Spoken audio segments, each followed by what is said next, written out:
Hey, happy Sunday. Welcome back to the Apex Belgian Grand Prix post race, post race show here.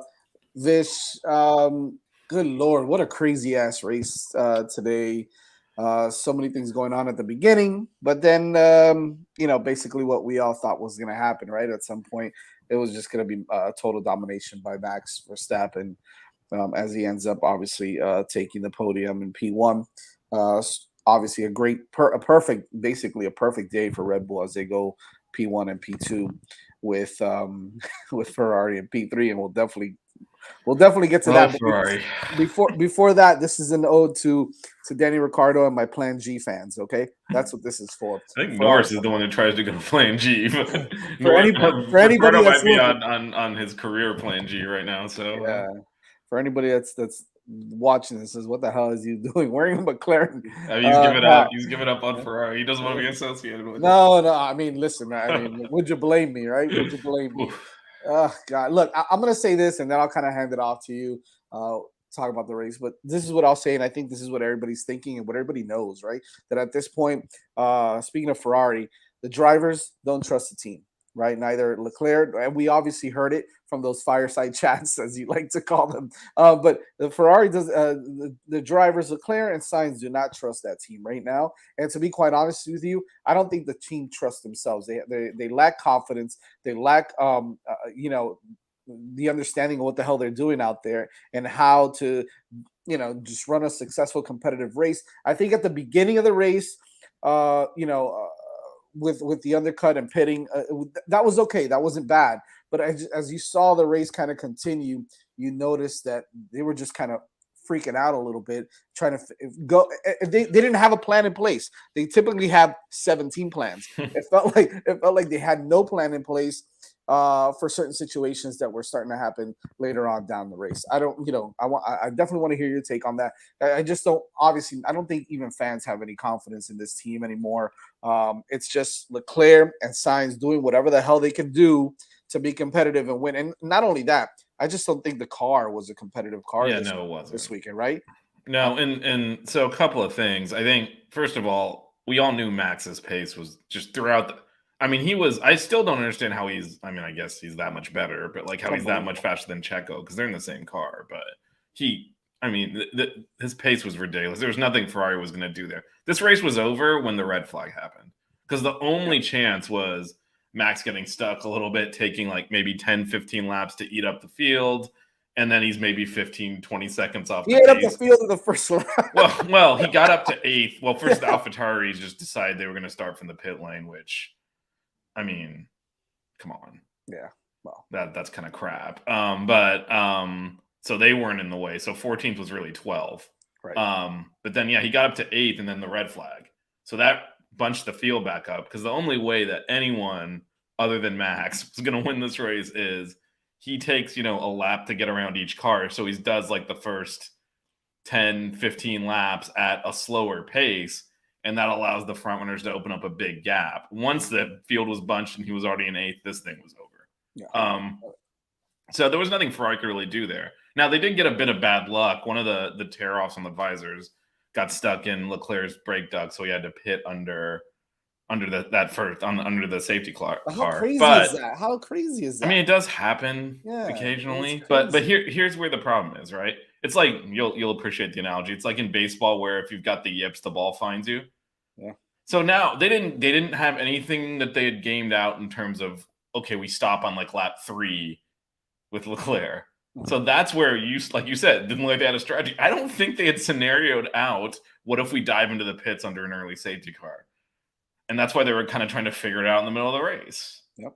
And then the other thing you mentioned, the car not being there, the Even though it tire was a good start, by the way, it degradation. was a good start by Yeah, but by the tire Sainz. degradation just killed them because Yep. like I don't even think Sainz was undercutting. He just had to pit to get off those tires, and that was every stint.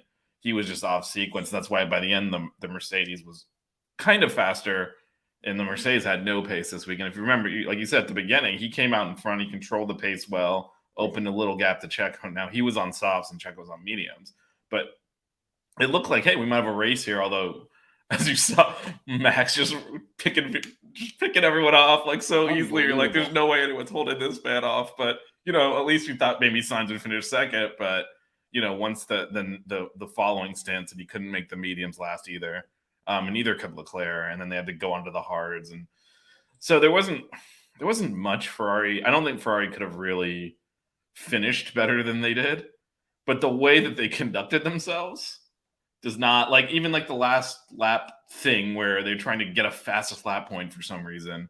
Like, what are they going to do at that point? Yeah, like what difference? And I looked up when they pit, and Crofty was like, he was a nice clean gap to pit into, and I looked up and it was like plus 17 to Alonso. I'm like, the pit delta is like 18, 19, 20. What do you? That's not safe. Not to mention, any number of things can go wrong when you pit. Right. So, like, especially for Ferrari, right? Well, I mean, sometimes it's like that. Even it can happen to any team. Something, a wheel nuts cross-threaded, something gets stuck, something gets broke. Like, you never know. And then you throw, like, and he obviously had no gap to Alonso if he was going to pit, because he actually ended up behind him. Like, they ended up overtaking him back on the last lap and getting the same position again. Didn't get the fastest lap. It was as if he didn't pit. And I feel like that's Ferrari almost. I don't think their clownishness today impacted their result. Max was winning this race easily. I don't think there was any way they would have kept up with Checo either. I don't really. I mean, I guess if the tear-off didn't go into Leclerc's front right, which was not his fault or Ferrari's fault. Right. He maybe could have challenged Russell. I don't know, but like that third and fifth was basically where the car was, which is probably worse than what we've seen in the last couple of races. So. Yeah, I don't know what your take is on this. Obviously, I want to get your take on their communication, their strategies, and what you heard on the radio. But did everybody else bring just a better car to this race, to this grid, or is as far as like upgrades are concerned? I know they all took grip. Most of the top teams took some penalties and started in the back and all that stuff. But you just saw that there was an inherent difference, right? The last 10 races, let's say, Ferrari was the fastest, right? The best car on the track. They just couldn't put it together with everything else. But, this time you saw that, I mean, Red Bull was just way faster than anybody else, but faster than the second, right? Than the second fastest, which would be, I guess, Ferrari. What happened there? Is it something that they did to the car? Are they using different parts, different power unit that is kind of not as strong or as competitive as the other? What the hell happened there? I don't think it's Ferrari. I think it's Red Bull. Well, yeah, right. I mean, Red Bull is that car is we knew they did all something year, though, right? It is a beast in power, right? Corners and power straights, and Spa is a power circuit, and Red Bull was just untouchable. So I think that's a lot to do with the gap there. But the other thing I think that happened is, well, one thing we'll kind of see evolve over the next few races is, remember, this was the race that kind of nebulous anti-porpoising whatever came in. Maybe it impacted Ferrari a little bit more than Red Bull. We still aren't exactly sure what that was. Everyone's saying just a small change. It's not really a big deal. The other thing is, I think they got the car setups wrong. They're running a lot of downforce, and probably a little bit more than they should have, because they didn't have it in the straight. And that's kind of, and I mean, but the Red Bull looked like it was designed to run on this track. Both the Red Bulls were just missiles. So before we kind of get it, because I want to talk a little bit about the midfield, because I think the midfield was pretty exciting. I think. Well, first of all, did our guest, we got a Formula One race winning engineer on? Did he hit every pick? Yeah, he got it right. He got 100%, even the surprise pick, because he picked Williams to get a point. Albon got the last point, right? Yeah. He 100%ed it. Is that the first time someone's done that? Maybe. It's almost like championship winning Formula One designers know what they're doing. Yeah, well, just a little bit. Maybe a little bit, just slightly. Big shout out to Gabe Elias there. Shout out to Gabe. So tell me, like, when you heard all that stuff that was going on, right, with Binotto on the radio with Leclerc and with Sainz, right? Just kind of like sitting there and having a casual drink, talking over the radio, like, hey, to everybody, to the whole world, hey, what do you think we should do here? Should we do this? Should we do that? Like, How did you feel about that whole exchange? Well, Does it just kind of tell you they don't know what the hell they're doing? They don't trust in what they're doing. I think it was more so with Leclerc for what we talked about earlier that they did not really game out the drop into the pits on like the first lap Right. and switch tires. I think, in hindsight, knowing that they obviously didn't have this data at the time, they probably should have put a hards on in the first instance and seen if they could one stop it. And that might have actually. And to be fair, I don't think anybody really. No. There was no way they could have known that. Right. They did the right thing at the time, so that you can't fault them for that. And obviously, they didn't cause the tear off to go into the break done. So like this is, like I said, it's like baseball. You get the yips, the ball's coming at you, so you're gonna cause the error, right? So and I think the strategy once they figured out, okay, hey, this the Hards may have a little more pace in them and have a little less that all degradation. worked fine. The issue you're talking about is, towards the end of Leclerc's technically a second stint, but his first long one, and they were trying to figure out when to pit him because they needed to change tires one more time. They did not look like they had any, like you said, they lost confidence in themselves. They're kind of asking his opinion. Do you want mediums or do you want hards? Or excuse me. He doesn't have data. Like you have all this data. You know what all the other teams are doing.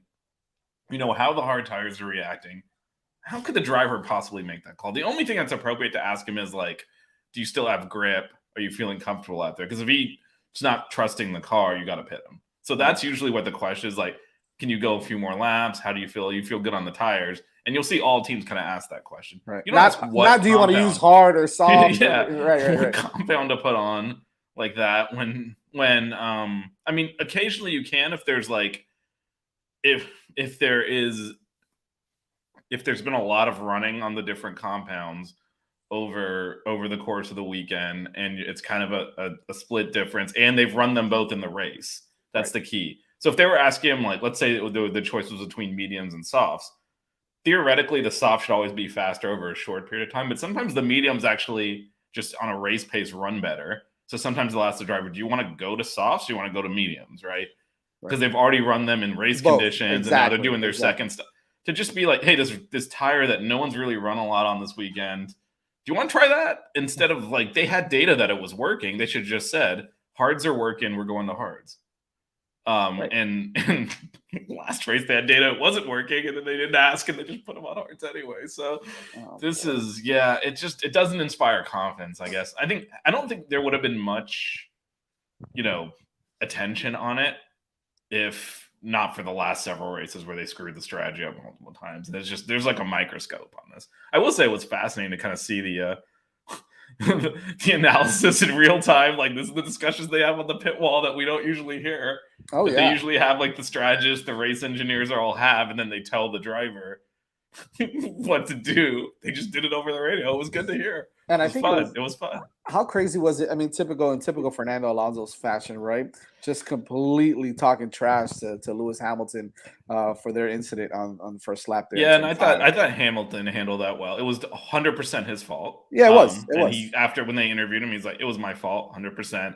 And then they tried to goat him into saying something. He's like, "Well, Fernando said he just cut him." I was like, "I don't care what he said on the radio. He already knows. Everyone knows who Fernando Alonso is. I don't know why people pretend otherwise." Like that's typical so Fernando Alonso. Hamilton handled it well, but he only knows how to drive from the front. I mean, the jealousy.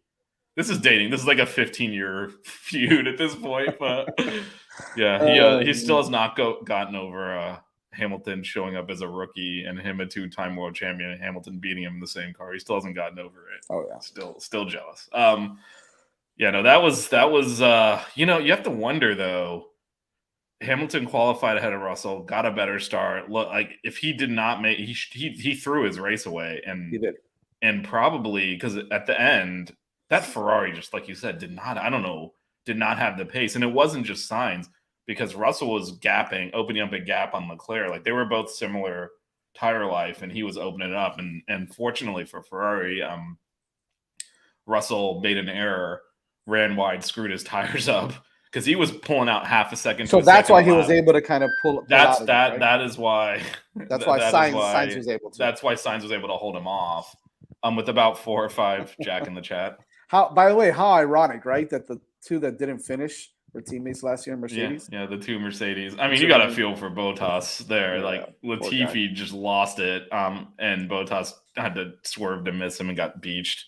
Yep. That Nothing was he can do there. nothing he could do there. Yeah, but that whole you got to wonder, if Russell got that close to Sainz, Hamilton was faster, and he probably would not have thrown away a chance when he had 5 laps left and was eating up a second. You kind of figure he might have finished third. Does that show you the difference in maturity and experience from Russell to Hamilton? I mean, not really. Right? It's not a big error. He's in a car that sucks. So I mean, if we're talking maturity, and by the way, Sainz was putting in some laps right towards the end also, which kind of helped. Not really. A little bit. He stabilized a little bit, but he was just hanging on for dear life there. And I think if Russell hadn't gone offline and kind of basically finished his tires off, he probably would have taken him. But I mean, if we're talking maturity, how about don't throw your race away on the first quarter, which is what Hamilton did. Yeah, no kidding. Right?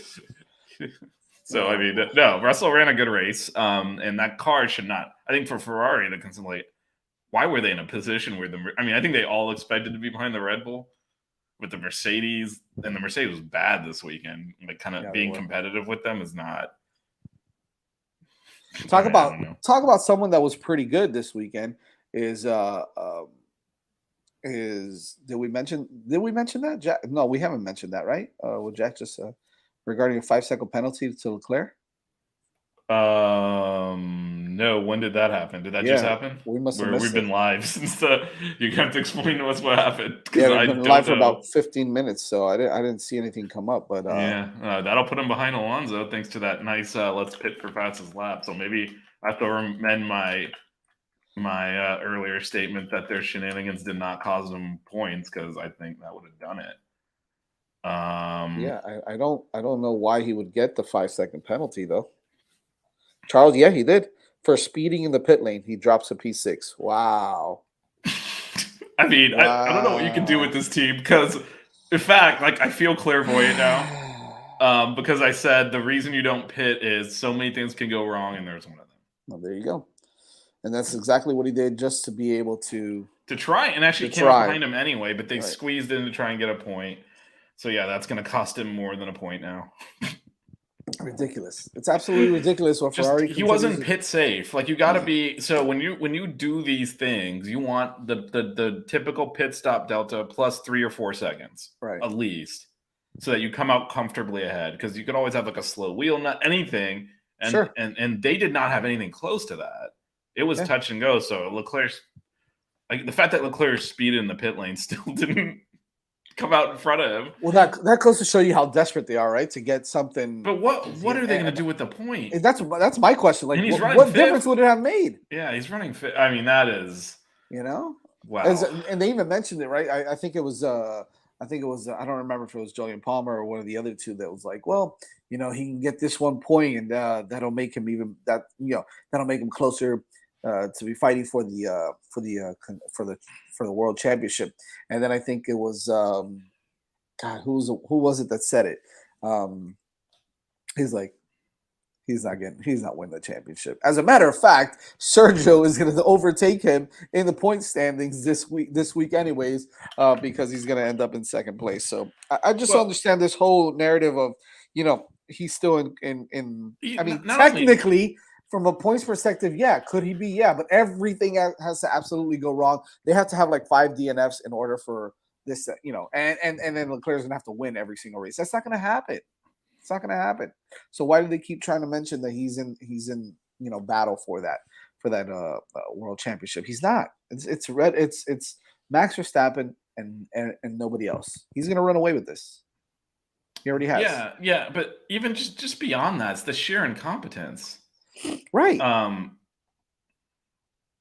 Yeah, I mean that's the bottom line, but like, so that's the real reason. I mean, Ferrari has pissed away a lot of points, but I mean, if Red Bull's gonna look like this thing there's done anyway. Right. I mean, we've had years like that when Mercedes was on top, where first half of the season, in particular, Ferrari stepped up and it was like neck and neck, and then by the second half. But it's just that. So you get. The difference between 5th and 6th place is 2 points. So it's 10 to 8th. Yeah. 10 points versus 8 points. So they risk potentially finishing with 8 points to try and get another point. Like this is just dumb. There's a risk reward associated with everything. What are you doing? You're putting in play, even if he gets you're putting in play finishing 6th and with 8 points to try and get to 11 when you already have 10 in the bag. No, just take the 10.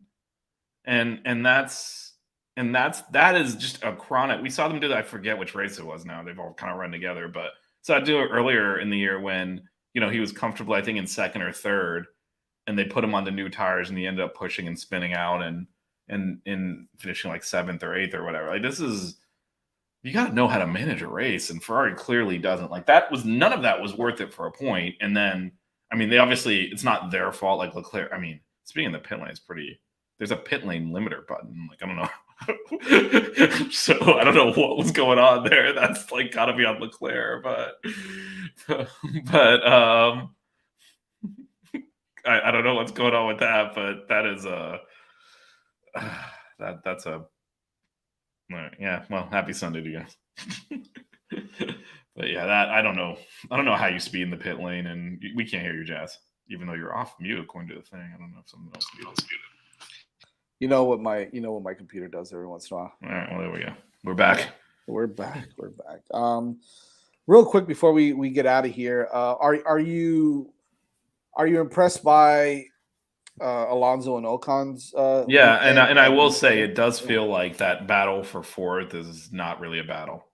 Yeah, no, I think it's Alpine. It's kind of over. Yeah, I think it looks like Alpine will finish 4th and McLaren 5th. So. I thought it was fun to watch what was going on in the midfield a little bit. Yeah, I mean, you gotta wonder. So I know Williams was fast in a straight line all weekend. So fair play to them. You gotta wonder if it wasn't Stroll behind them sitting with DRS on for like 15 laps. No one else had an issue overtaking.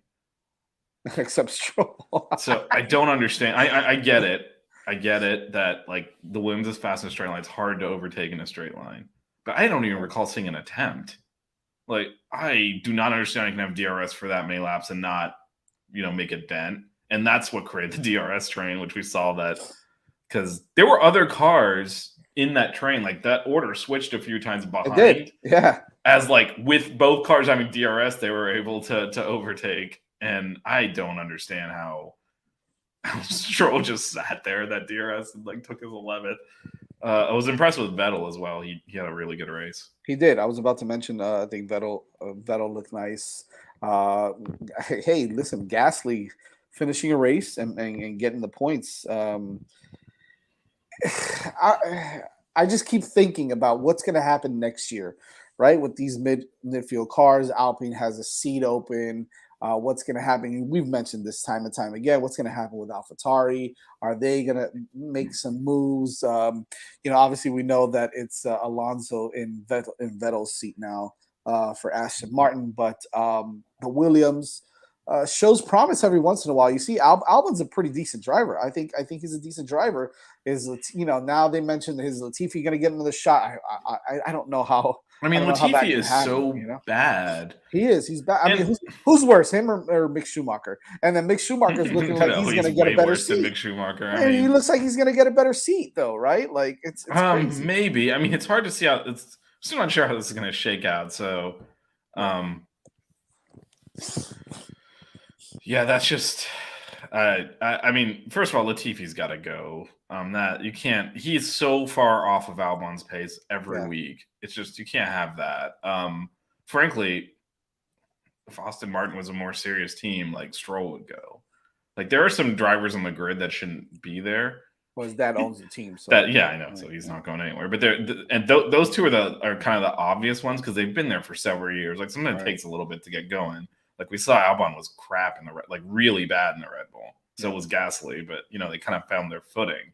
But I mean, how much longer do you sit there with Latifi? He's got to go, so that seat's going to open. Right. But like you mentioned, the fourth team on the grid has an open seat. Yeah, the fourth team. And then you've got who's the one that's going to lose their sponsorship? Alfa Romeo is going to lose their sponsor. They're not going to be sponsoring, so it's going to be a Sauber, right? Sauber. No, It's Sauber already owns them. right. Sauber's Well, it's the just going to original team. change, It's an right? investment. It's an It's just investment going to group. completely be Sauber. It's not going to have. Well, I guess they'll find another sponsor, right? Well, no, Eventually. I mean, Alfa Romeo is like, yeah, it's more of a branding thing. Yeah, it's a But I team. thought that was only after Audi comes in. Don't know. I don't know if it's going to be after Well, next anyway, we'll year. talk I about think that it's after more. 20. Yeah, Yeah, whatever. we'll talk I'm about that getting more ahead of midweek. myself But there. yeah, But yeah. Well, the Audi's definitely coming in. They haven't officially said they're right, they're partnering with Sauber, but that looks to be the case. that looks like it. Yeah, but But that yeah, we no, got a long time to go for that. yeah, but that. So there is going to be some, the fourth best car in the grid has an open seat, and that should make that if they pull it out of someone else's team, rumors they want Gasly. He's under contract for another year or so. Right. If they're able to get him though, then that opens up an AlphaTauri seat, which maybe Mick would go into. Right. And then maybe Ricardo goes into the Haas. That's going to be interesting. Interesting for sure. Anyways, more interesting than the season's going to be because this is at this point that's it. Red Right? Bull runaway At this point, we should just focus on forget about the Red Bulls. They're just going to take everything. Next week we've got Zandvoort, right? Yeah. Yep. Next week is Zandvoort, and obviously another race where the I mean, this is a should be completely different competitive. track, and it's another one of those kind of old tracks that maybe doesn't suit the modern cars as well. So it's a race that Ferrari should be. I mean, better than it should definitely be better than this. We should call them the shouldas. The shouldas. Less power dependent as right as this one as Spa. So that'll be interesting to cover on Wednesday, and we'll get a little bit more into the Belgian Grand Prix recap as well with Moni and the rest of the bunch. So make sure you guys tune into that Wednesday night, 9:30 p.m. And we'll see you guys on Wednesday. Thanks for tuning in. See you later.